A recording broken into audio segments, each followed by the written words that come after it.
PC Vishwanath, Shri Shafi Parambil.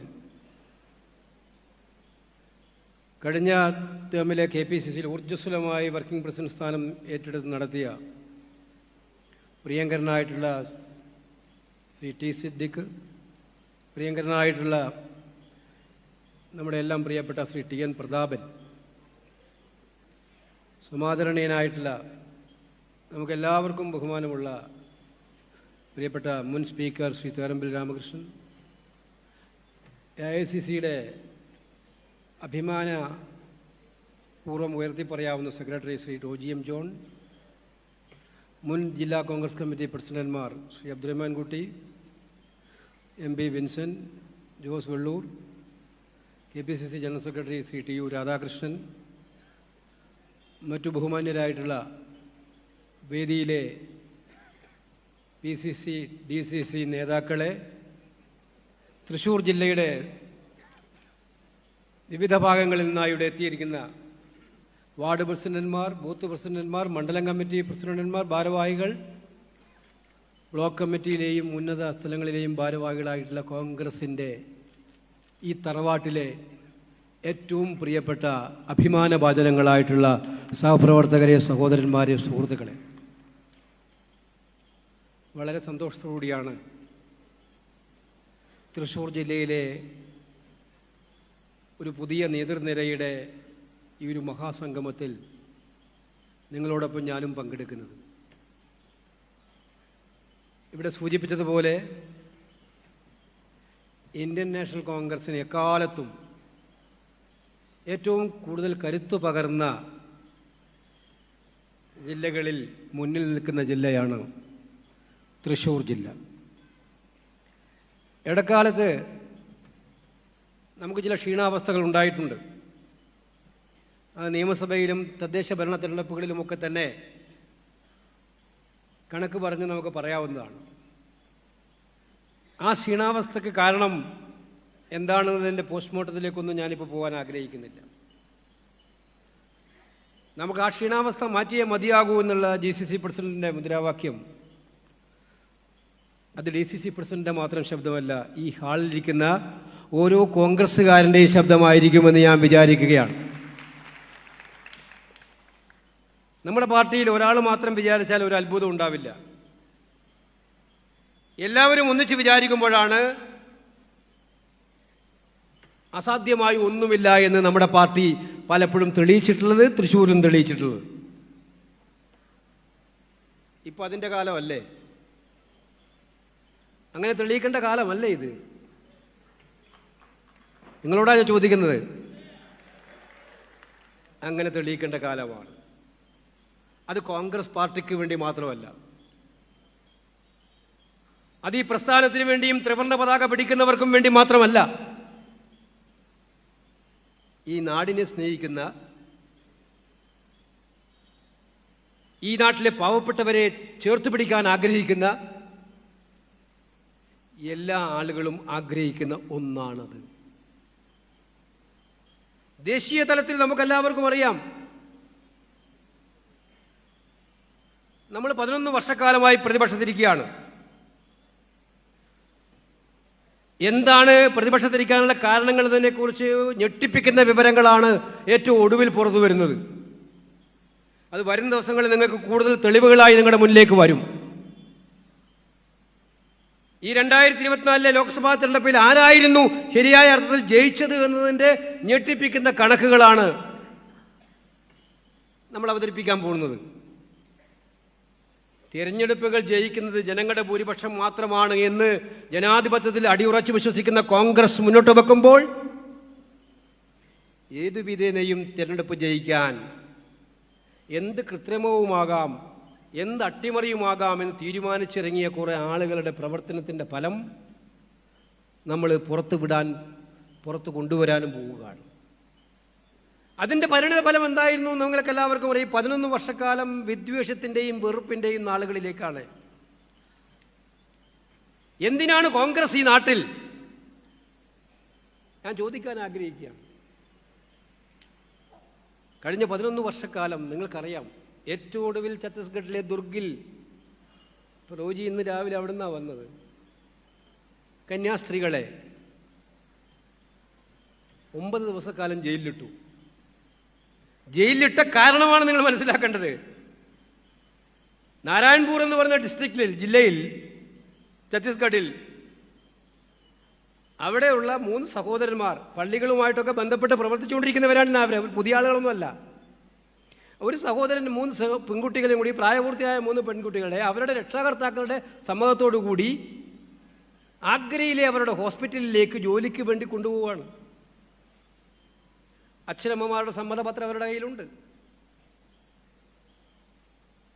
പള്ളിയുമായിട്ട് നേരത്തെ സഹകരിച്ച് പ്രവർത്തിക്കുന്നവരാണ്. പൊടുന്നനെ ദുർഗ് റെയിൽവേ സ്റ്റേഷനിൽ ടി വേഷത്തിലുള്ള റെയിൽവേ ഉദ്യോഗസ്ഥൻ നാടകം കളിക്കുന്നു. ബജരംഗ് ദൾ പ്രവർത്തകർ 20-25 പേർ ഓടിക്കൂടുന്നു. കന്യാസ്ത്രീകളെ കയ്യേറ്റം ചെയ്യുന്നു. ഈ പാവപ്പെട്ട സഹോദരിമാരെ കയ്യേറ്റം ചെയ്യുന്നു. അവിടെ തീർന്നില്ലല്ലോ. പോലീസ് വരുന്നു.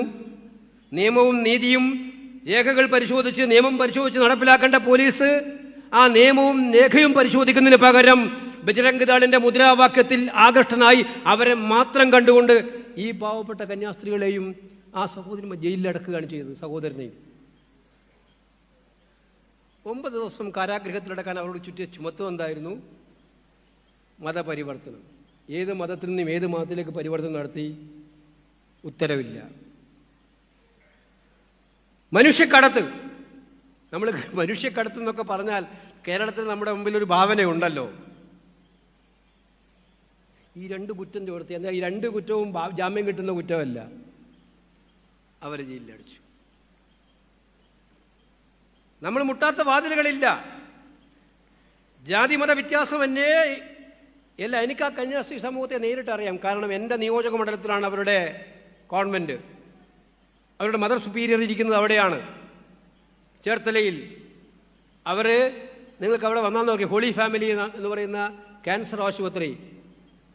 ക്യാൻസർ രോഗം വന്ന് ജീവിതത്തിൽ ഏറ്റവും കൂടുതൽ പ്രതീക്ഷയേറ്റ് നിൽക്കുന്ന രോഗികളെ ചികിത്സിക്കുന്ന ഒരു കേന്ദ്രമാണത്.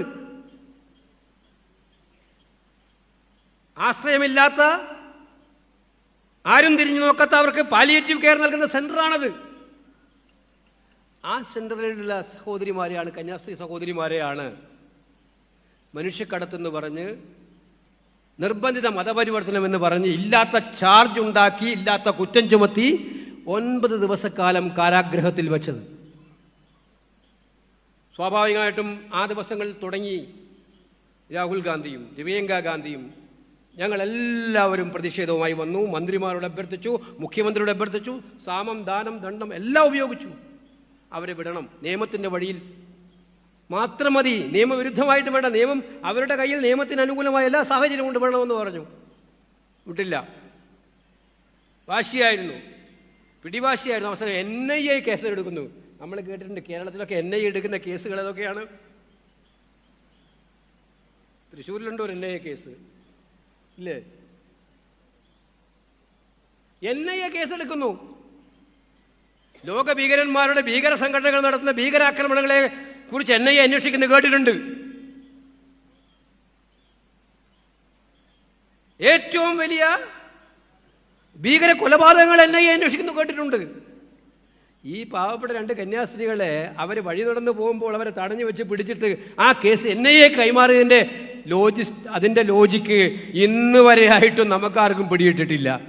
അത് അമിത്ഷായ്ക്ക് മാത്രമേ അറിയുണ്ടാവുള്ളൂ ആ ലോജിക്. പിന്നെ ഇപ്പം പറയുന്നത്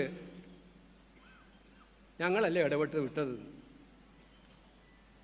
ആ ലോജിക്കും അമിത്ഷായ്ക്ക് മാത്രമേ അറിയുള്ളൂ.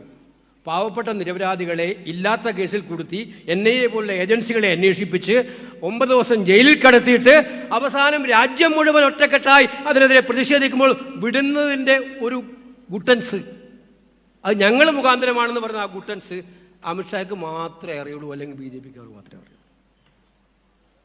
ഞങ്ങൾ ഒറ്റക്കെട്ടായി ശബ്ദമുയർത്തിയിട്ടുണ്ട്. ഞങ്ങൾ ഒറ്റപ്പെട്ടതിലല്ല. ഇതിനു മുമ്പ് ഒറീസയിൽ 90 വയസ്സുള്ള ഒരു ഫാദറെ, അച്ഛനെ ഒരു കാരണവുമില്ലാതെ വലിച്ചിഴച്ച് അദ്ദേഹത്തിന് എഴുന്നേക്കാൻ പോലും പറ്റാത്ത അവസ്ഥയിലേക്ക് ഒഡീസയിൽ ഉണ്ടായപ്പോൾ ഞങ്ങൾ ഇടപെട്ടിട്ടുണ്ട്. അവിടുത്തെ പാർട്ടി ഇടപെട്ടിട്ടുണ്ട്, ഛത്തീസ്ഗഡിലെ പാർട്ടി ഇടപെട്ടിട്ടുണ്ട്, മധ്യപ്രദേശിൽ ഇടപെട്ടിട്ടുണ്ട്. അത് ഞങ്ങളുടെ ജോലിയാണ്. കോൺഗ്രസ്സുകാരൻ്റെ ജോലിയാണ് എവിടെ നീതി നിഷേധം ഉണ്ടാവുമ്പോൾ ആ നീതി നിഷേധത്തിനെതിരായി പോരാടുക എന്ന് പറയുന്നത് കോൺഗ്രസ്സുകാരൻ്റെ ജോലിയാണെന്ന് ഞങ്ങൾ മനസ്സിലാക്കുന്നു. അത് ക്രൈസ്തവർക്ക് വേണ്ടി മാത്രമല്ല. വഖഫ് നിയമം കൊണ്ടുവന്നപ്പോൾ ഞങ്ങൾ പറഞ്ഞു ഇത് ടാർഗറ്റഡ് ലെജിസ്ലേഷനാണ്. ഒരു സമൂഹത്തെ ഒറ്റപ്പെടുത്തിക്കൊണ്ട് ഒരു സമൂഹത്തെ വേട്ടയാടുന്നതിന് വേണ്ടി ഇവിടെ ഉണ്ടാക്കുന്ന നിയമനിർമ്മാണമാണ്. ഭരണഘടനയുടെ അടിസ്ഥാന തത്വങ്ങളനുസരിച്ച് എല്ലാവർക്കും ജീവിക്കാനുള്ള അവകാശമുണ്ട്, അവരവർ വിശ്വസിക്കുന്ന മതത്തിൽ വിശ്വസിക്കാനുള്ള അവകാശമുണ്ട്. ആ റിലീജിയസ് ഫ്രീഡം ആർട്ടിക്കിൾ 26 20 അതുപോലെ തന്നെ 15 ഒക്കെ നൽകുന്നതാണ്. ആർട്ടിക്കിൾ ഭരണഘടനയ്ക്കെതിരായിട്ട് ഒരു നിയമം നിർമ്മിക്കുമ്പോൾ അത് ശരിയല്ല. ഇപ്പോൾ സുപ്രീം കോടതി അത് നടത്തിക്കൊണ്ടിരിക്കുകയാണ്. അന്ന് ഞങ്ങൾ പറഞ്ഞു, പാർലമെന്റിൽ പറഞ്ഞു, ഇത് ഇന്നിപ്പോൾ ന്യൂനപക്ഷങ്ങൾ എന്ന് പറഞ്ഞ് മുസ്ലിങ്ങൾക്കെതിരെ വരികയാണ്. അവരന്ന് പറയുന്നത് മുസ്ലിങ്ങൾ മുഴുവൻ സ്വത്തുക്കൾ കൈയടക്കി വെച്ചിരിക്കുകയാണ്, അതുകൊണ്ട് ഇവരെ പിടിക്കാൻ പോവും. ഞങ്ങളന്ന് പറഞ്ഞു ഇത് ഇന്ന് മുസ്ലിങ്ങൾക്കെതിരെ ആയിരിക്കും, നാളെ ക്രൈസ്തവർക്കെതിരെ വരും, മറ്റന്നാൾ സിഖുകാർക്കെതിരെ വരും, അടുത്ത ദിവസം ജൈനന്മാർക്കെതിരെ വരും, അടുത്ത ദിവസം പിന്നോക്കക്കാർക്കെതിരെ വരും, പട്ടികജാതിക്കാർക്കെതിരെ വന്നുകൊണ്ടിരിക്കുകയാണ് രാജ്യത്ത്. പാവപ്പെട്ടവർക്കില്ല, എല്ലാവർക്കും വരും. വഖഫ് ബില്ല് പാസ്സാക്കിയതിൻ്റെ പിറ്റേ ദിവസം നമ്മൾ കണ്ടെന്താണ്? ഓർഗനൈസർ ലേഖനമാണ്. വഖഫ് ബില്ല് പാസ്സാക്കിയതിൻ്റെ പിറ്റേന്ന് ഓർഗനൈസർ ലേഖനത്തിൽ പറയാണ് 2021 ലേഖനം അവർ വീണ്ടും ആവർത്തിച്ചിരിക്കുക, മുസ്ലിങ്ങളെക്കാൾ കൂടുതൽ സ്വത്തുള്ളത് ക്രിസ്ത്യാനികൾക്കാണ്, അതുകൊണ്ട് ഇനി അടുത്ത ലക്ഷ്യം അവരെ പിടിക്കുക എന്നുള്ളതാണ്. അവിടെയും ഞങ്ങൾ എതിർത്തു. പ്രിയപ്പെട്ടവരെ, ശബരിമലയിൽ സ്ത്രീ പ്രവേശനത്തിന്റെ പേരിൽ ഈ നാട്ടിൽ ഏറ്റവും കൂടുതൽ വിശ്വസിക്കുന്ന അയ്യപ്പ ഭക്തന്മാരെ മുഴുവൻ മാനസികമായി തകർത്തപ്പോൾ മനസ്സുകൊണ്ട് ഞങ്ങളൊക്കെ ശബരിമലയിൽ പോകുന്നവരാണ് എല്ലാ വർഷവും. നമ്മളെല്ലാം മാനസികമായി തളർത്തിക്കൊണ്ട് ശബരിമലയെ മുഴുവൻ വിവാദ കേന്ദ്രമാക്കാൻ കേരളത്തിലെ പിണറായി ഗവൺമെന്റ് തീരുമാനിച്ചപ്പോൾ അവിടെയും ആദ്യമായി രംഗത്ത് വന്നത് ഇന്ത്യൻ നാഷണൽ കോൺഗ്രസ് തന്നെയായിരുന്നു എന്നുള്ള കാര്യം നിങ്ങൾക്കറിയാവുന്നതാണ്. എന്തിനേറെ ഞാൻ തൃശ്ശൂരല്ലേ സംസാരിക്കുന്നത്. എന്തായിരുന്നു കഴിഞ്ഞ പൂരത്തിൻ്റെ കാലത്തുണ്ടായിട്ടുള്ള പ്രശ്നം? തൃശ്ശൂർ പൂരം, ഞാൻ ടൂറിസം മന്ത്രിയായി, ഗറമ്പിൽ ചേട്ടൻ ഇവിടെ ഇരിക്കുന്നുണ്ട്. എത്രയോ പൂരങ്ങൾ നേതൃത്വം കൊടുക്കാൻ നന്നായി നടത്തുന്നതിന് വേണ്ടി കാരണപ്രസ്ഥാനത്തിൽ നടത്തിയ ആളാണ് അദ്ദേഹം. ഈ നാടിൻ്റെ ഒരു ഇന്ത്യൻ ടൂറിസത്തിൻ്റെ ഏറ്റവും വലിയ ബ്രാൻഡാണ് തൃശ്ശൂർ പൂരം. പക്ഷെ അതിനകത്ത് അതിനേക്കാൾ ഉപരിയായിട്ട് വിശ്വാസ സമൂഹത്തിന് തൃശ്ശൂർ പൂരം അവരുടെ നെഞ്ചോട് ചേർത്ത് പിടിച്ച മഹത്തരമായിട്ടുള്ള ഒരു ആചാരമാണ്. ഈ തൃശ്ശൂർ പൂരം അട്ടിമറിക്കാൻ ഇപ്പോഴും കേസ് നടന്നുകൊണ്ടിരിക്കുകയാണല്ലോ. ഇപ്പോഴും അത് ഉത്തരവാദി എന്ന് അവർ പറയുന്ന ആള് പേരിന് വേണ്ടി എന്തെങ്കിലുമൊക്കെ ചെയ്യും. പക്ഷെ ഏറ്റവും ഒടുവിൽ ഇവിടെ നിൽക്കുന്ന നമുക്ക് എല്ലാവർക്കും അറിയാം. ഞാൻ ചോദിച്ചോട്ടെ, ആ പൂരം അട്ടിമറിക്കാൻ ശ്രമിച്ചത് തിരഞ്ഞെടുപ്പ് ജയിക്കുന്നതിന് വേണ്ടി ഇവിടത്തെ, ഞങ്ങൾ ഉറപ്പിച്ചു പറയുന്നു, ഇവിടുത്തെ CPM-ഉം BJP-യും നടത്തിയിട്ടുള്ള ഗൂഢാലോചനയുടെ ഫലമായിരുന്നു എന്ന് അന്നു മുതൽ പറഞ്ഞ് അതിനെതിരെ പോരാടുന്നവരാണ് നമ്മൾ. അത് പിന്നീട് പറയുന്നത് ഞാൻ പറയുമ്പോൾ നിഷേധിച്ചെന്ന് വരും. പക്ഷേ നമ്മുടെ CPI-ക്കാരുടെ മനസ്സിൻ്റെ ഉള്ളിനകത്തും അത് ഉണ്ടായിരുന്നു എന്നുള്ളൊരു കാര്യം വ്യക്തമാണ്. അവരുടെ മന്ത്രിമാരടക്കം മുൻമന്ത്രിമാരടക്കം അത് തന്നെയാണ് പറഞ്ഞുകൊണ്ട് നടന്നത്. ഇതൊരു ഗൂഢാലോചനയായിരുന്നു പൂരം കലക്കിയത്, തൃശ്ശൂർ പൂരം കലക്കിയത്. ശബരിമലയിൽ വിശ്വാസം വേദനിച്ചപ്പോഴും തൃശ്ശൂർ പൂരം കലക്കുമ്പോൾ വിശ്വാസം വേദനിക്കുമ്പോഴും വഖഫ് ബില്ലിലൂടെ ഒരു സമൂഹത്തെ ടാർഗറ്റ് ചെയ്ത് അവരെ ഒറ്റപ്പെടുത്തുമ്പോഴും ക്രൈസ്തവ ആരാധനാലയങ്ങളെയും കന്യാസ്ത്രീമാരെയും അച്ഛന്മാരെയും തെരഞ്ഞു പിടിച്ചാക്രമിക്കുമ്പോഴും ഇവിടെയെല്ലാം കോൺഗ്രസിന് ഒരു സ്വരം മാത്രമേ ഉള്ളൂ. ആ സ്വരം ഈ നാടിലെ മതേതര ജനാധിപത്യ വിശ്വാസികൾക്ക് അവർക്കുള്ള ഇടത്തേക്ക് കയർന്നു കയറാൻ ആരെയും അനുവദിക്കില്ല എന്ന് പറയുന്ന അവരോടൊപ്പം നിൽക്കാനുള്ള ഒറ്റ സ്വരം. ചിലപ്പോൾ ഞങ്ങളെക്കുറിച്ച് പറയും ഞങ്ങൾ മുസ്ലിങ്ങൾക്ക് വേണ്ടി കൂടുതൽ വാദിക്കുന്നു. എപ്പോൾ ന്യൂനപക്ഷങ്ങൾക്കെതിരായിട്ടുള്ള ആക്ഷേപം വരുമ്പോൾ ഞങ്ങൾ മുമ്പിൽ വരുമ്പോൾ പറയും ഇത് മുസ്ലിങ്ങൾക്ക് വേണ്ടി. അതാണ് BJP-യുടെ ഡിസൈൻ. അപ്പോൾ അവർ പറയുന്നു മുസ്ലിങ്ങളും ക്രൈസ്തവരെയും തമ്മിലടിപ്പിക്കാനായിരുന്നു ശ്രമം. ഈ കേരളത്തിൻ്റെ പാരമ്പര്യം നമുക്കറിയില്ലേ. ഭ്രാന്താലയം എന്ന് പറഞ്ഞ കേരളത്തെ, പണ്ട് സ്വാമി വിവേകാനന്ദൻ പിടിച്ച കേരളത്തെ കേരളമാക്കി മാറ്റിയത് നമ്മുടെ നവോത്ഥാന നായകന്മാരും നമ്മളെ ജനങ്ങളും കൂടിയാണ്. കാരണം അവരാണ് ഒരു സ്നേഹത്തിലാണ് ഈ ദൈവത്തിൻ്റെ സ്വന്തം നാട് നിൽക്കുന്നത്. എല്ലാവരും സ്നേഹിക്കുന്ന, യോജിച്ച് നിൽക്കുന്ന ഈ നാട്. ഈ നാടിനെ തകർക്കാൻ പറ്റുന്ന എളുപ്പ വഴി എന്താണ്? തമ്മിലടിപ്പിക്കുക. ഈ നാട്ടിൽ സ്വൈര്യമില്ലാതാക്കാൻ, കേരളത്തിൻ്റെ ഭംഗി നഷ്ടപ്പെടുത്താൻ അതിന് വലിയ മായാജാലമൊന്നും വേണ്ട, എളുപ്പ വഴിയാണ്. ഇപ്പം നമ്മളിപ്പോൾ ഈ കാര്യത്തിൽ നിന്നപ്പോൾ പറയുകയാണ്, ഞങ്ങൾ ക്രൈസ്തവരുടെ കൂടെ നിൽക്കുകയാണ്, ഇന്നലകളിൽ ഹിന്ദുക്കളോട്. അപ്പം ഞങ്ങളെ സംബന്ധിച്ചിടത്തോളം ഒറ്റ പ്രശ്നം, നമുക്കൊറ്റ കാര്യമുള്ളൂ. എവിടെ നീതി നിഷേധമുണ്ടോ, ഇവിടെ മതേതരത്വം ആക്രമിക്കപ്പെടുന്നുണ്ടോ, ഇവിടെ സാമാന്യ ജനങ്ങളുടെ വിശ്വാസങ്ങളെ തകർക്കാൻ ശ്രമിക്കുന്നുണ്ടോ, അപ്പോഴൊക്കെ രക്ഷയ്ക്കായി എന്ത് ത്യാഗം ചെയ്യും ഇന്ത്യൻ നാഷണൽ കോൺഗ്രസ് മുന്നോട്ട് വരുമെന്നുള്ളതാണ് നമ്മുടെ നയം. അത് വോട്ടിന് വേണ്ടിയിട്ടല്ല. ഇലക്ഷന് 10 വോട്ട് കിട്ടാൻ വേണ്ടി ക്രിസ്മസ് കാലത്ത് കൈക്ക് കൊണ്ടുപോകുന്ന പോലെ അല്ലാതെ, ഇത് മനസ്സിൻ്റെ അകത്തുനിന്ന് വരുന്ന, ഹൃദയത്തിൻ്റെ അകത്തുനിന്ന് വരുന്ന ആത്മാർത്ഥതയുടെ ബഹിസ്ഫുലനമാണ്. ഒരു കോൺഗ്രസ്സുകാരൻ്റെ DNA ആണ് അത്. എവിടെ അനീതി ഉണ്ടായാലും അവിടെ എതിർക്കുക എന്നുള്ളത്. അല്ലാതെ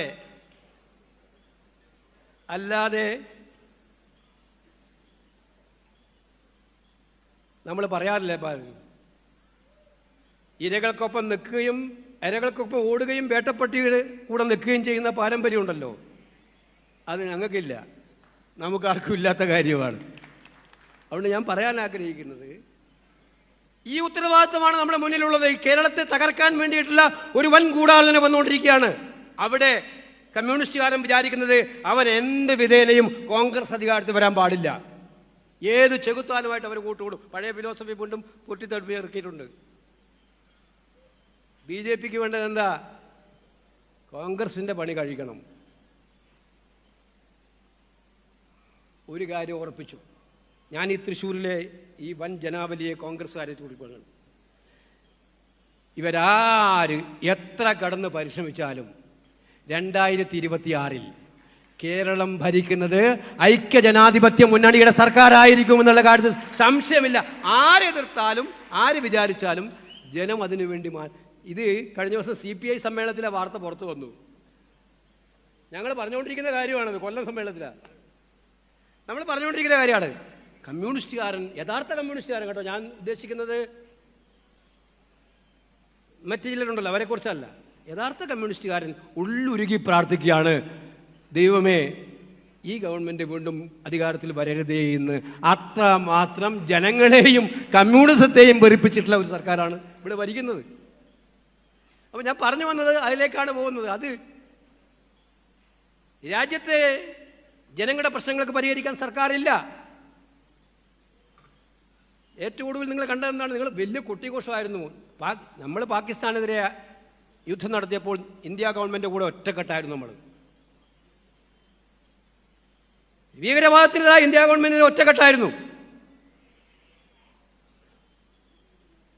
പഹൽഗാമിൽ 27 പേർ വെടിയേറ്റു മരിച്ചപ്പോൾ, അതും അവരുടെ ജാതി നോക്കിയിട്ട് വെടിവെച്ച് കൊന്നപ്പോൾ, ആ കൊന്നവർക്കൊരു ലക്ഷ്യമുണ്ടായിരുന്നു.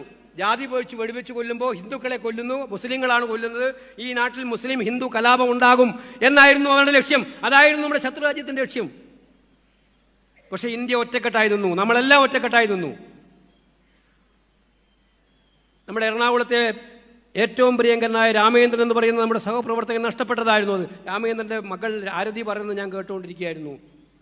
ആ രാത്രിയിൽ കൊച്ചുമക്കളുടെ മുമ്പിൽ വെച്ച് എൻ്റെ അച്ഛനെ വെടിവെച്ച് കൊല്ലുമ്പോൾ, ഇതുവരെ ജീവിതത്തിൽ കാണാത്തൊരു അന്തരീക്ഷം ജീവിതത്തിൽ ഏറ്റുമുട്ടേണ്ടി വന്നപ്പോൾ, ആ പാതിരാത്രി രാത്രി മുഴുവൻ ഞങ്ങളുടെ കൂടെ തുണയായി പുലരുന്നത് വരെ, ആശുപത്രിയിൽ എത്തുന്നത് വരെ, അതുമായി ബന്ധപ്പെട്ട കാര്യങ്ങളെല്ലാം ചെയ്യുന്നവരെ ഉണ്ടായിരുന്നത് 2 സഹോദരന്മാരായിരുന്നു.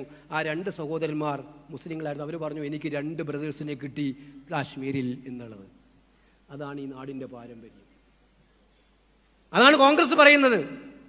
നമ്മുടെ എതിരാളികൾ നമ്മളെ തകർക്കാൻ ശ്രമിക്കുമ്പോൾ പരസ്പരം ഭിന്നിക്കുകയല്ല, നമ്മൾ ഒറ്റക്കെട്ടാണെന്ന് കാണിച്ചു കൊടുക്കുകയായിരുന്നു ചെയ്യേണ്ടത്. അന്ന് നിന്നു. പക്ഷേ അതിൻ്റെ പേരിൽ പിന്നെ ഈ നാട്ടിൽ നടന്ന കാര്യങ്ങൾ എല്ലാവരും അറിയാം. ഇപ്പോൾ ഏറ്റവും ഒടുവിൽ അമേരിക്കൻ പ്രസിഡന്റ് 30 തവണയാണ് പറഞ്ഞിരിക്കുന്നത് ഞാനാണ് നിർത്തിയത്, എൻ്റെ കരാറാണ്, ഞാൻ ഭീഷണിപ്പെടുത്തി നിർത്തിച്ചതാണെന്ന്. ഏറ്റവും ഒടുവിൽ അദ്ദേഹം ഇന്ത്യക്കെതിരായി തീരുവയുണ്ടാക്കി. ഈ തീരുവ എന്ന് പറഞ്ഞാൽ നിങ്ങൾ നിസ്സാരമായി കാണണ്ട, നമ്മുടെ കേരളത്തെ പോലും ബാധിക്കുന്ന ഒന്നാണ് അമേരിക്ക ഏർപ്പെടുത്തിയ തീരുവ. ഇവിടുത്തെ കൃഷിക്കാരെ, ഇവിടുത്തെ സാധാരണക്കാരെ ബാധിക്കുന്നതാണ് ഈ തീരുവ. ഇന്ത്യൻ വിദേശ നയത്തിൻ്റെ ഏറ്റവും വലിയ പരാജയമാണ് അമേരിക്കൻ പ്രസിഡന്റിന്റെ തീരുവയിലൂടെ ഇപ്പോൾ പുറത്തു വന്നിട്ടിരിക്കുന്നത്. വിദേശ നയം കംപ്ലീറ്റ് തകർന്നതിൻ്റെ കാഴ്ചപ്പാടാണ് നമുക്ക് കാണാൻ കഴിയുക. തകർത്തിരിക്കുന്നു. ആരാണ് തകർത്തത്? ഈ വിദേശ നയം ഇവർക്ക് എന്തായിരുന്നു? അവർക്ക് അവരുടെ PR ആണ്, പാർട്ടിയുടെ PR ആണ്, മോഡിയുടെ PR ആണ്. അതിൻ്റെ ഫലമാണ് അവിടെ ഉണ്ടായത്. അതുകൊണ്ട് രാജ്യത്തെ ജനങ്ങൾക്ക് വിലക്കയറ്റം നടപടിയില്ല, തൊഴിലില്ല, ചെറുപ്പക്കാർ തൊഴിലില്ലാതെ അലയുകയാണ്. എവിടെ നോക്കിയാലും തൊഴിൽ നിഷേധങ്ങളുടെ വാർത്തയാണ്. ഇതിനെല്ലാം മറുപടി പറയേണ്ട സർക്കാർ അതൊന്നും പറയാതെ ജനങ്ങളെ തമ്മിലടിപ്പിച്ച് അറ്റൻഷൻ മാറ്റുകയാണ്, ശ്രദ്ധ തിരിച്ചുവിടുകയാണ് ചെയ്തുകൊണ്ടിരിക്കുന്ന കേന്ദ്രത്തിൽ. ജനങ്ങളുടെ പാവപ്പെട്ടവരുടെ പ്രശ്നങ്ങൾ ചർച്ച ചെയ്യാൻ അവർക്ക് കഴിയാത്ത അവസ്ഥയാണ്. അവിടെയാണ് ഞാൻ നേരത്തെ സൂചിപ്പിച്ചതുപോലെ തെരഞ്ഞെടുപ്പിൽ ജയിക്കാൻ വേണ്ടി വോട്ട് കൃത്രിമവും SIR പോലെയുള്ള ശ്രമങ്ങൾ നടത്തിക്കൊണ്ടിരിക്കുന്നത്. ഈ SIR-നെതിരെയുള്ള പോരാട്ടം ഇന്ത്യയിലെ ജനാധിപത്യത്തിൻ്റെ ഏറ്റവും വലിയ പോരാട്ടമായിരിക്കും. നമ്മൾ 42-ൽ നടത്തിയിട്ടുള്ള ക്വിറ്റ് ഇന്ത്യ സമരം പോലെ ഡു ഓർ ഡൈ പോരാട്ടമായിരിക്കും കോൺഗ്രസ് ഈ ഇലക്ഷൻ കൃത്രിമത്തിനെതിരെ നടത്താൻ വേണ്ടി പോകുന്നത്. കാരണം ജനാധിപത്യം ഇവിടെ ജീവിക്കണ്ടേ? നമ്മൾ നേടിയ ജനാധിപത്യം, കോൺഗ്രസ് നേടിയെടുത്ത ജനാധിപത്യം തിരഞ്ഞെടുപ്പ് കാലത്ത്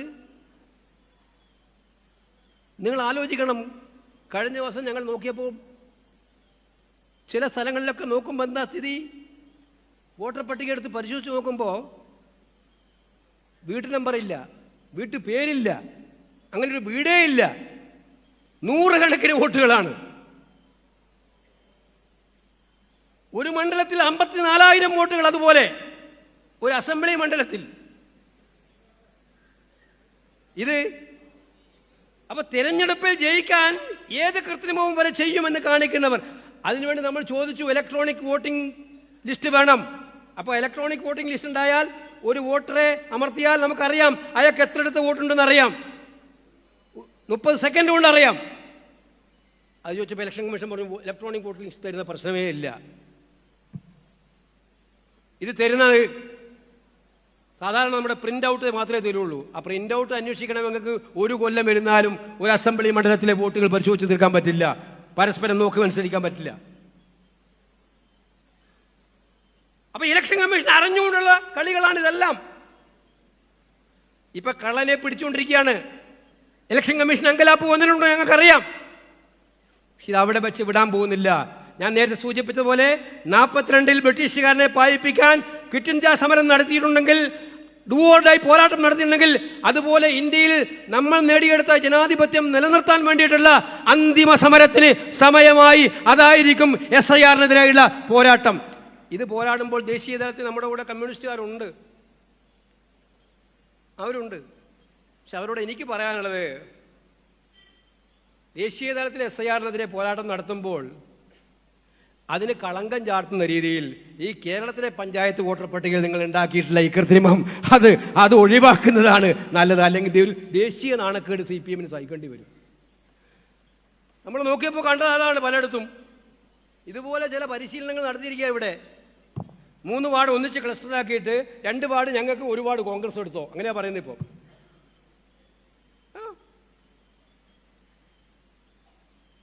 അത് ഞങ്ങൾ അതും വെറുതെ വിടില്ല. ഞങ്ങൾ വിജിലൻ്റ് ആണ്. നിങ്ങളോട് ഓരോരുത്തരും ഞാൻ പറയാൻ ഉദ്ദേശിക്കുന്നത് അതാണ്.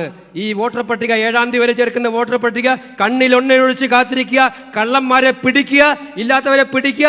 ആ ഉത്തരവാദിത്വം നിങ്ങളെല്ലാവരും ഒറ്റക്കെട്ടായിട്ട് ഏറ്റെടുക്കണം. കോൺഗ്രസ് കേരളത്തിൽ ഏറ്റെടുക്കണം. അതുകൊണ്ട് ഉദ്യോഗസ്ഥന്മാരോട് ഞാൻ പറഞ്ഞേക്കാം, ഇങ്ങനെ ചേർക്കുന്നവരെ കുറേ ഉദ്യോഗസ്ഥന്മാരുണ്ട്. ഇപ്പം ഇലക്ഷൻ കമ്മീഷനൊക്കെ തന്നെ നിർദ്ദേശം അനുസരിക്കുന്നവരുണ്ട്, അനുസരിക്കാത്തവരുണ്ട്. മനസ്സിലാക്കിക്കോ മക്കളെ, പെൻഷൻ മര്യാദയ്ക്ക് വാങ്ങിക്കണമെങ്കിൽ ഇത് വൃത്തിയായിട്ട് ന്യായമായിട്ട് ചെയ്യേണ്ടി വരുന്നതാണ് നിങ്ങൾക്ക് നല്ലത് എന്നുള്ളതാണ് എനിക്ക് നിങ്ങളോട് സൂചിപ്പിക്കാൻ. കേരളത്തിൻ്റെ കാര്യം ഞാൻ പറയേണ്ട കാര്യം ഞാൻ നേരത്തെ പറഞ്ഞു. ഇതുപോലെ സോഷ്യൽ മീഡിയയിൽ ഇപ്പോൾ കാണുന്നൊരു വാർത്ത കേൾക്കുമ്പോൾ എനിക്ക് അന്താളിപ്പാണ്. നമ്മൾ നവീൻ ബാബുവിൻ്റെ ചരിത്രം വരുമോ നമ്മളെ ഡോക്ടർക്ക് എന്നാണ് ചോദിക്കുന്നത്. എടോ, ഒരു ഡോക്ടർ, സർവീസിൽ ഏറ്റവും നല്ല പേരെടുത്ത ഡോക്ടർ, പാവങ്ങളെ ചികിത്സിക്കാൻ ഏറ്റവും നന്നായിട്ട് നിൽക്കുന്നൊരു ഡോക്ടർ, ആ ഡോക്ടർ സർക്കാരിനെ കുറ്റപ്പെടുത്താൻ വേണ്ടിയിട്ടല്ലല്ലോ പറയുന്നത്, പറഞ്ഞു മടുത്തിട്ട് നടന്നില്ല. അവസാനം മനസ്സിൽ വന്നിരിക്കുന്ന ആത്മനൊമ്പരം, എൻ്റെ സർവീസ് കാലത്ത് ഇത് ഞാൻ പുറത്തു പറയുന്നില്ലെങ്കിൽ ഞാൻ വലിയൊരു അനീതിയായിരിക്കും ഈ പാവപ്പെട്ട രോഗികളോട് ചെയ്യുന്നതെന്ന് മനസ്സിലാക്കിയിട്ട് അത് പുറത്തുവിട്ടതാണ് നമ്മളെ തിരുവനന്തപുരത്ത് മെഡിക്കൽ കോളേജിലെ ഡോക്ടർ ചെയ്ത തെറ്റ്. സത്യത്തിൽ നന്മയുള്ളൊരു മന്ത്രിയായിരുന്നു, നന്മയുള്ളൊരു മുഖ്യമന്ത്രിയായിരുന്നു ഒരു ഗവൺമെൻറ് എങ്കിൽ ആ ഡോക്ടർക്ക് അവാർഡ് കൊടുക്കാൻ ശുപാർശ ചെയ്യുമായിരുന്നു എന്നുള്ളതാണ് യഥാർത്ഥമായിട്ടുള്ള കാര്യം. കാരണം നമ്മുടെ നാട്ടിലെ പാവപ്പെട്ടവർ ആശ്രയിക്കുന്ന സർക്കാർ ആശുപത്രികളിൽ, മെഡിക്കൽ കോളേജുകളിൽ കുറവുണ്ടെന്ന് പറയുന്നൊരു സർക്കാരിന് മേലുള്ള വലിയ ചാർജ് ഷീറ്റായിട്ടൊന്നും ഞാൻ കാണുന്നില്ല. ആ കുറവ് ശ്രദ്ധയിൽപ്പെടുമ്പോൾ പോലും കണ്ണടക്കുമ്പോഴാണ് ഏറ്റവും വലിയ കുറ്റം നിങ്ങൾ ചെയ്യുന്നത്. ആ കുറവ് ആരെങ്കിലും ശ്രദ്ധയിൽപ്പെടുത്തിയാൽ ആ ശ്രദ്ധയിൽപ്പെടുത്തുന്നവരെ കുറ്റവിചാരണ ചെയ്യുമ്പോഴാണ് നിങ്ങളുടെ കള്ളി വെളിച്ചത്താവുന്നത്. ഇവിടെ CPM-ഉം പിണറായിയും നിങ്ങളുടെ കള്ളി വെളിച്ചത്താക്കി ഡോക്ടറെ കുറ്റപ്പെടുത്തുന്നത് പോലെ കേരളത്തിലെ മെഡിക്കൽ വിദ്യാഭ്യാസ രംഗവും മെഡിക്കൽ ഡയറക്ടറേറ്റും തകർന്ന് തരിപ്പണമായി സർക്കാർ ആശുപത്രികളെ നിങ്ങൾ സ്വകാര്യ മേഖലയ്ക്ക് വേണ്ടി തീർത്ത് കളഞ്ഞിരിക്കുകയാണ്. ഇതാണ് കണ്ടത്. എന്നിട്ടിപ്പോൾ പറയും സിസ്റ്റത്തിൻ്റെ തകരാറാണ്. അതെ, സിസ്റ്റത്തിൻ്റെ തകരാറാണ്. പ്രിയപ്പെട്ട കേരളത്തിലെ മുഖ്യമന്ത്രി, അങ്ങയുടെ സിസ്റ്റത്തിൻ്റെ തകരാറാണ്. എന്താണ് തകരാറ്? ഒരുപാട് മറ്റു തകരാറുണ്ട്. പക്ഷേ ഏറ്റവും വലിയ തകരാറ് നിങ്ങളുടെ സിസ്റ്റത്തിൻ്റെ സോഫ്റ്റ്വെയറിൽ. ആ സോഫ്റ്റ്വെയറും കുത്തി നിറച്ചിരിക്കുന്നത് അഹങ്കാരവും തൻപോരിമയും ഭരണത്തിൻ്റെ ഏറ്റവും വലിയിട്ടുള്ള ധിക്കാരവുമാണ്. ഇത് നടക്കുന്ന സോഫ്റ്റ്വെയറിലുള്ള സിസ്റ്റത്തിൽ എന്താണ് പുറത്തു വരിക? ഒരു ഡോക്ടർ കാണിച്ചാൽ ആ ഡോക്ടറെ തകർക്കുക, പേടിപ്പിക്കുക. പക്ഷേ മുഖ്യമന്ത്രി മനസ്സിലാക്കിക്കോ, ആ ഡോക്ടറുടെ പിന്നിൽ കേരള സമൂഹം, അദ്ദേഹത്തിൻ്റെ പാർട്ടി എന്താണെന്ന് അറിയില്ല, ഞാൻ കേട്ടത് ഇടതുപക്ഷ ചിന്താഗതിക്കാരനായിരുന്നു. പക്ഷേ അദ്ദേഹം എന്ത് പാർട്ടി ആയിക്കോട്ടെ, അദ്ദേഹം ഉയർത്തിയ കാര്യങ്ങൾ ന്യായമാണ്. കേരളത്തിലെ പൊതുജനാരോഗ്യത്തിന് ചികിത്സ ആവശ്യമാണ്. ആ ചികിത്സ ആവശ്യമായിട്ടുള്ള ഒരു ചെറിയ കാര്യമാണ് അദ്ദേഹം പറഞ്ഞത്. അത് കാണിച്ച് അദ്ദേഹത്തെ വിരട്ടാനും ഭീഷണിപ്പെടുത്താനും വെല്ലുവിളിക്കാനാണ് തയ്യാറാവുന്നതെങ്കിൽ മിസ്റ്റർ പിണറായി, ഈ കേരളം മൊത്തം ആ ഡോക്ടറുടെ കൂടെ ഉണ്ടായിരിക്കുമെന്നുള്ള കാര്യം നിങ്ങൾക്ക് വരും ദിവസങ്ങളിൽ ബോധ്യപ്പെടും. നിങ്ങൾ തിരുത്തേണ്ട മറ്റൊരു തീരുമാനമായിട്ട് അത് മാറും എന്നുള്ളത് സൂചിപ്പിക്കാൻ ഞാൻ ആഗ്രഹിക്കുകയാണ്. അതുകൊണ്ട് പ്രിയപ്പെട്ടവരെ, ഈ സർക്കാർ ജനങ്ങളാൽ വെറുക്കപ്പെട്ട സർക്കാരാണ്, ചെറുപ്പക്കാരാൽ വെറുക്കപ്പെട്ട സർക്കാരാണ്. ഏറ്റവും കൂടുതൽ തൊഴിലില്ലാത്ത ചെറുപ്പക്കാരുള്ള നാട് നമ്മുടെ നാടായിട്ട് മാറിയിരിക്കുകയാണ്. അതുകൊണ്ടാണ് ഈ നാട്ടിൽ നിയമസമാധാന തകർച്ചയുണ്ടാകുന്നത്, കൊലപാതകങ്ങൾ നിത്യ പരമ്പരയായി മാറിക്കൊണ്ടിരിക്കുന്നത്. നിരാശരായ ചെറുപ്പക്കാരെ സൃഷ്ടിക്കുന്ന ജോലിയിലാണ് ശ്രീ പിണറായി വിജയൻ കഴിഞ്ഞ 9.5 കൊല്ലം ഏർപ്പെട്ടിരിക്കുന്നത്. അവർക്ക് ജോലിയില്ല, തൊഴിലില്ല, നാട്ടിൽ കൂലി ചെയ്യാൻ പോലും ജോലി കിട്ടാത്ത സ്ഥിതിയാണ് പാവപ്പെട്ടവർക്ക്.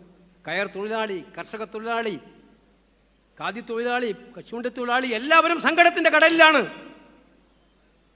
ആ സങ്കടങ്ങൾ തീർക്കാൻ ഇവർക്ക് സമയമില്ല, അതിന് പ്രയോറിറ്റി ഇല്ല. അത്തരം ഒരു ഗവൺമെൻറ് ഭരിക്കുമ്പോൾ ഈ ഗവൺമെൻറ്റിൽ നിന്ന് മോചനത്തിന് വേണ്ടി ഉള്ള ഒറ്റക്കെട്ടായ സമീപനമാണ്. അവിടെ നമുക്ക് ഒരുപാട് ഉത്തരവാദിത്വമുണ്ട്. തൃശ്ശൂരിലെ എല്ലാ നേതാക്കന്മാരും, ഞാനടക്കമുള്ളവർ എവിടെയുണ്ട്, എനിക്ക് ഉറച്ച വിശ്വാസമുണ്ട്. ഞാൻ എല്ലാവരെയും നോർത്തിക്കൊണ്ടാണ് പറയുന്നത്, ഇവരാരും കുഴപ്പക്കാരല്ല. ഈ നമ്മളെല്ലാവരും മാത്രമാണ് എന്തെങ്കിലും പ്രശ്നമുണ്ടെങ്കിൽ കുഴപ്പമില്ല. ഞാൻ ഒരു കാര്യം ഇപ്പോൾ തുറന്ന് പറയാം, ഇത്തിരി അധികാരം ഉപയോഗിച്ചുകൊണ്ട് പറയാണ്, കൂടുതൽ പറയുന്നില്ലെങ്കിൽ ക്ഷമിക്കുക. പാർട്ടി കാര്യങ്ങളിൽ പാർട്ടി എതിരാളികൾക്ക് എന്തെങ്കിലും അവസരം ഉണ്ടാക്കിക്കൊടുക്കുക. പാർട്ടി ഫോറങ്ങളിൽ നിങ്ങൾക്ക് എന്തും ചർച്ച ചെയ്യാം.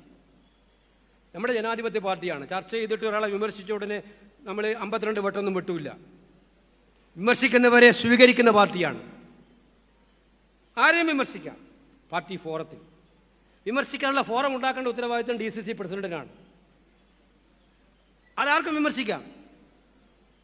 പക്ഷേ ഇതിട്ട് കൊണ്ടുപോയിട്ട് ഇവിടെ വിമർശിക്കാതെ മാധ്യമങ്ങളുടെ മുന്നിൽ കലക്കാൻ പോയാൽ അത്തരം കോൺഗ്രസ് നേതാക്കന്മാർ പാർട്ടിക്ക് വേണ്ട എന്ന് തീരുമാനിക്കാൻ നമുക്ക് ഒരു മടിയുമില്ല എന്ന് പറയാൻ ഞാൻ ആഗ്രഹിക്കുകയാണ്. ഒരു മടിയുമില്ല. കാരണം ഇത് നേരത്തെ ഞങ്ങൾ സൂചിപ്പിച്ചു, ഇത് ഡു ഓർ ഡൈ പോരാട്ടമാണ്. നമ്മൾ 2026 ആരെന്ത് വിചാരിച്ചാലും അധികാരത്തിൽ വരും, അതിന് വേണ്ടിയിട്ടുള്ള പോരാട്ടമാണ്. ഈ പോരാട്ടത്തിനകത്ത് ചോർച്ച പറ്റത്തില്ല. ഇത് ഒന്നിച്ചുള്ള പോരാട്ടമാണ്. എതിരാളികളെ അത് ഉത്തരവാദിത്തത്തിൽ ഇരിക്കുന്നവർക്ക് കൂടുതൽ ഉത്തരവാദിത്തമുണ്ട്, എല്ലാവരെയും യോജിപ്പിച്ച് കൊണ്ടുപോവുക എന്നുള്ളത്. അങ്ങനെ കൊണ്ടുപോയി കഴിഞ്ഞാൽ മുമ്പോട്ട് പോവാം. നിങ്ങളോടും കൂടി ഒരു ആവശ്യം പറയാം. ഇപ്പോൾ ചുമതല കൊടുത്തിട്ടുണ്ട് നിയോജക മണ്ഡലത്തിൽ ബ്ലോക്കിൽ. ഇപ്പം എന്നെ ഇന്ന് കൊണ്ടപ്പോൾ കുറേ ആൾ പറഞ്ഞു, പുനഃസംഘടന നടക്കുന്നൊരു കാലമായതുകൊണ്ട് വർക്കിംഗ് പ്രസിഡന്റുമാരുടെ അറിവിലേക്ക് വേണ്ടി ഞാൻ പറയുകയാണ്, പ്രസിഡന്റ് ഇല്ലാത്തതുകൊണ്ട് പറയുകയാണ്. പുനഃസംഘടനയുടെ ഏക മാനദണ്ഡം മനസ്സിൽ വെക്കുക, വോട്ടർ പട്ടികയിൽ പേര് ചേർക്കുന്നതിൽ പങ്കെടുത്തവരെത്രയുണ്ട്, പങ്കെടുക്കാത്തവരെത്രയുണ്ട്. സ്റ്റേറ്റ് AICC ആവശ്യപ്പെട്ടിട്ടുണ്ട് സ്റ്റേറ്റ് വാർ റൂം ഉണ്ടാക്കാൻ. എല്ലാ ജില്ലകളിലും, എല്ലാ ബ്ലോക്കിലും, എല്ലാ നിയോജക മണ്ഡലത്തിലും അവർ എല്ലാ ദിവസവും ഇനിയുള്ള ദിവസങ്ങളിൽ വിളിക്കും. എത്ര പേരെ ചേർത്തിട്ടുണ്ട്, എത്ര പേരെ ഇൻവോൾവ് ചെയ്തിട്ടുണ്ട്, എത്ര നേതാക്കന്മാർ ഇതിൻ്റെ ഭാഗമായിട്ടുണ്ട്.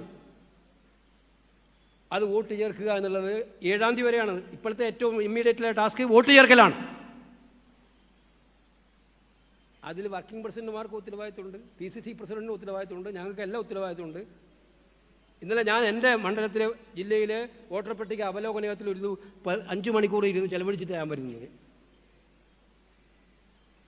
അപ്പോൾ വോട്ട് ചേർക്കുക എന്നുള്ള ഉത്തരവാദിത്തം, കള്ളന്മാരെ തിരിച്ചറിയുക എന്നുള്ള ഉത്തരവാദിത്തം, ഡിലീറ്റ് ചെയ്യുക ഉത്തരവാദിത്തം ഈ ദിവസങ്ങളിൽ ഞാൻ ഉറപ്പിച്ച് പറയാം, ഈ ഹാളിലിരിക്കുന്നവർ മുഴുവൻ ആ ഒറ്റ കാര്യത്തിലെ ഉത്തരവാദിത്തം ഏറ്റെടുത്താൽ തൃശ്ശൂർ ജില്ലയിലെ ബഹുഭൂരിപക്ഷം പഞ്ചായത്തും മുനിസിപ്പാലിറ്റികളും നമ്മളെ കയ്യിലിരിക്കും.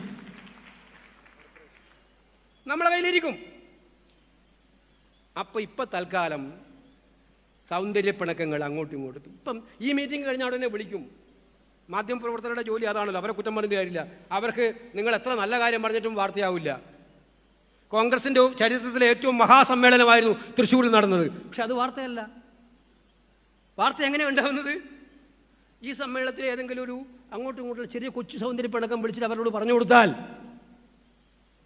അത് 4 കോളം വാർത്തയാണ്. കോൺഗ്രസിൻ്റെ യോഗത്തിൽ അസ്വാരസ്യം.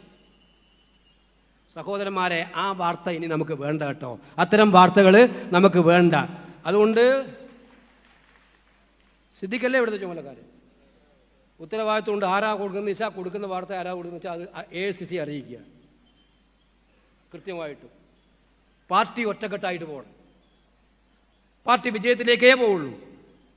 അതിനുവേണ്ടി ഇവിടെ പരിണിതപ്രജ്ഞരായിട്ടുള്ള ഒരുപാട് സീനിയർ നേതാക്കന്മാർ ഇരിക്കുന്നുണ്ട്. അവരെല്ലാം ബഹുമാനിക്കണം. അവരുടെയൊക്കെ കോൺട്രിബ്യൂഷൻ ഈ പാർട്ടിക്കകത്തുണ്ട്. ഏറ്റവും നല്ല യുവനിരയുള്ള ജില്ലയാണ് ഈ തൃശ്ശൂർ ജില്ല. നേതാക്കന്മാരുടെ അടുത്ത ഒന്നിനൊന്ന് മെച്ചമാണ് എല്ലാ യുവനിരയും. ഈ നേതൃനിരയെല്ലാം ഒന്നിച്ചു കൂടി നിന്ന് സീനിയേഴ്സും 2ാം നിരയും പിന്നീടുള്ള നിരയും എല്ലാം ഒന്നിച്ച് നിൽക്കുക.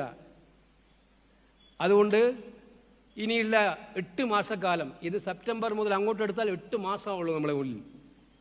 ഈ 8 മാസക്കാലം വിശ്രമമില്ലാത്ത പാർട്ടി ഐക്യത്തിനും യോജിപ്പിനും വേണ്ടിയുള്ള പോരാട്ടമാണ്. ആ പോരാട്ട വഴികളിൽ തൃശ്ശൂർ മുന്നോട്ട് നിന്നാൽ എനിക്കൊരു സംശയവും വേണ്ട, കഴിഞ്ഞ പ്രതാപത്തിൻ്റെ അടുത്തേക്ക് തൃശ്ശൂർ ജില്ല എത്തിക്കും 2026 എന്നുള്ളതിന് സംശയമാണ്. ആദ്യം വേണ്ട, നേരത്തെ രാജ്യത്ത് പറഞ്ഞാൽ അംഗീകരിക്കുന്നു, ആദ്യം വേണ്ടത് തൃശ്ശൂർ എന്ന് പറഞ്ഞാൽ കോൺഗ്രസിൻ്റെ ജില്ലയാണെന്നുള്ള ബോധ്യം നിങ്ങൾക്ക് ഉണ്ടാവണം മനസ്സിനകത്ത്. UDFൻ്റെ ജില്ലയാണെന്നുള്ള ബോധ്യം നിങ്ങളുടെ മനസ്സിനകത്ത് ഉണ്ടാവണം. ഇടക്കാലത്ത് എന്തെങ്കിലും സംഭവിച്ചിട്ടുണ്ടെങ്കിൽ അതൊക്കെ കഴിഞ്ഞ കഥ, അതൊക്കെ പാസ്റ്റ് ഹിസ്റ്ററി. അത് വിടുക. നമ്മൾ പഴയ സുവർച്ചു പോകും, എന്ത് വില കൊടുത്തും എന്നുള്ള ചിന്താഗതിയോടുകൂടി അത് പറയാൻ നിങ്ങൾ തയ്യാറാകണം. കാരണം നമ്മൾ തിരഞ്ഞെടുപ്പ് കാലത്ത് വേണ്ടി വാഗ്ദാനം ചെയ്യുന്ന പാർട്ടിയല്ല. തിരഞ്ഞെടുപ്പ് കഴിഞ്ഞാലും നമ്മളവരോട് നിൽക്കും. തൃശ്ശൂർക്കാരോട് ഞാൻ പ്രത്യേകിച്ച് പറയേണ്ട കാര്യമില്ല. തിരഞ്ഞെടുപ്പിന് വേണ്ടി മാത്രം ഒരു മാനിഫെസ്റ്റോ, തിരഞ്ഞെടുപ്പ് കഴിഞ്ഞാൽ നേരെ ഉൾട്ടയല്ലല്ലോ നമ്മുടെ പാരമ്പര്യം. ഇപ്പോൾ തൃശ്ശൂർക്കാർക്ക് ഇപ്പം ബോധ്യപ്പെടുമെന്നാണ് ഞാൻ വിശ്വസിക്കുന്നത്. അപ്പോൾ അതുകൊണ്ട് ആ രീതിയിൽ നിർഭയമായ മനസ്സും അഭിമാന നിർഭരമായ ശിരസ്സുമായിട്ട് ഈ ചരിത്രമുറങ്ങുന്ന ഈ തേക്കിൻകാടിൻ്റെ ഭാഗമായി നിൽക്കുന്ന ഈ തൃശ്ശൂരിൽ നിന്നും നമുക്ക് മുന്നോട്ട് പോകാം, വിജയത്തിലേക്ക് നയിക്കാം. അതിനുവേണ്ടി ഓരോരാൾക്കും പങ്കുണ്ട്, നിങ്ങൾക്ക് ഓരോരുത്തർക്കും പങ്കുണ്ട്. ആ പങ്ക് തിരിച്ചറിയും കോൺഗ്രസ് പാർട്ടി എന്ന് സൂചിപ്പിച്ചുകൊണ്ട് ഈ സമ്മേളനം ഞാൻ ഉദ്ഘാടനം ചെയ്യുന്നു. നമസ്കാരം. ജയ് ഹിന്ദ്. പ്രിയപ്പെട്ടവരെ, ഈ ഇൻഡോർ സ്റ്റേഡിയം നിൽക്കുന്ന ഡിവിഷൻ പ്രസിഡന്റ് ജോസ് ആലപ്പാട്ടാണ്. ഈ ജില്ലയിലെ മുഴുവൻ 1973 വാർഡ് പ്രസിഡന്റുമാർക്കുള്ള തിരിച്ചൽ കാർഡിൻ്റെ വിതരണത്തിൻ്റെ പ്രതീകാത്മകമായ ഉദ്ഘാടനമാണ് നമ്മുടെ പ്രിയപ്പെട്ട നേതാവ് ഇവിടെ ചെയ്യുന്നത്.